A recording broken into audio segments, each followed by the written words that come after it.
sahabat yang terkasih, kita jumpa lagi. Hari ini Rabu 6 Maret 2024. Renungan kita ambil dari Injil Matius bab 5 ayat 17 sampai dengan ayat 19. Siapa yang melakukan dan mengajarkan segala perintah Taurat, ia akan menduduki tempat yang tinggi. Sahabat Lentera Sabda yang terkasih, Taurat bagi umat perjanjian lama merupakan pegangan hidup sekaligus menjadi sabda Tuhan. Dengan pegangan hidup dan sabda Tuhan ini, mereka berjalan menghidupi kehidupan, menghadapi segala rintangan dan tantangan, sehingga mereka mempersembahkan seluruh kehidupan mereka kepada Allah. Oleh karena itu, di sana dituntut adanya kesetiaan kepada Yahweh atau kepada Allah yang telah memberikan perintah ini, memberikan Taurat kepada mereka yang menjadi pegangan hidup. Sahabat Lentera Sabda yang terkasih, dalam kehidupan kita pada masa ini juga kita mengalami banyak aturan-aturan di dalam kehidupan, entah itu aturan yang berkaitan dengan hidup sosial, aturan-aturan dalam hidup keagamaan. Nah, kita berfokus pada hidup keagamaan.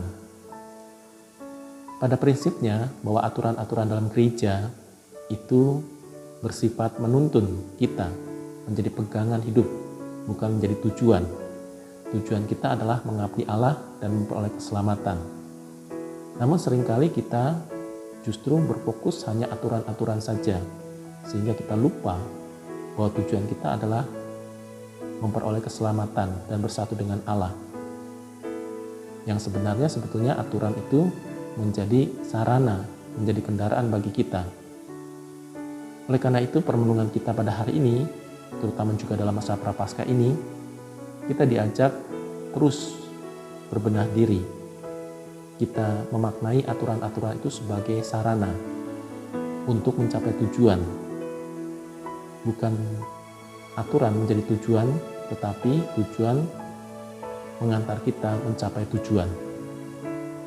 Ada banyak aturan-aturan dalam liturgi, dalam ajaran gereja dan sebagainya. Maka semuanya itu kita laksanakan. Aturan-aturan perkawinan kadang-kadang tidak sesuai dengan apa yang ideal. Ketika sesuatu yang tidak sampai pada yang ideal, maka kadang-kadang kita menjadi bingung, kadang-kadang kita menjadi resah. Maka kita kembali pada ajaran atau aturan yang sudah diberikan kepada kita. Tentu sekali lagi, ajaran-ajaran itu, aturan-aturan itu hanya sebagai sarana untuk mencapai tujuan, supaya kita lebih mudah memperoleh keselamatan. Maka yang terpenting adalah bagaimana kita pertama-tama menghayati sabda Tuhan.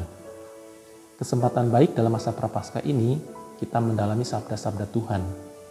Kita sudah diberikan sarana-sarana, ya, entah itu misalnya dalam misa, dalam APP, pendalaman APP, dan juga dalam devosi-devosi kita.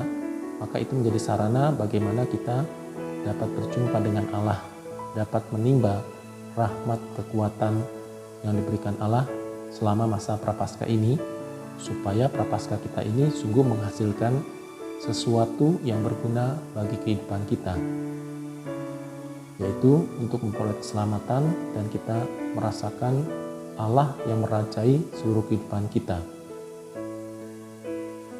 Maka kita diajak melaksanakan sabda Tuhan tadi, mengajarkan, bahkan bukan hanya menghayati secara pribadi, tetapi mengajarkan. Maka tadi dikatakan dalam pengantar bahwa dia akan menduduki tempat yang paling tinggi apabila mengajarkan Taurat.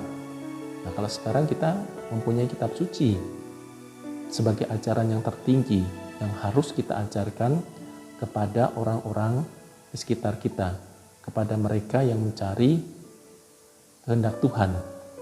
Maka kita ambil bagian dalam tugas Kristus sebagai nabi yang mewartakan tadi, yang mengajarkan dan juga tentu menguduskan orang-orang yang berjumpa dengan kita dengan pengajaran, dengan kesaksian hidup, sehingga sabda-sabda Tuhan itu bukan sekedar buku yang dimiliki atau hafalan yang kita hafal, tetapi yang terpenting adalah bagaimana perwujudannya dalam hidup kita sehari-hari.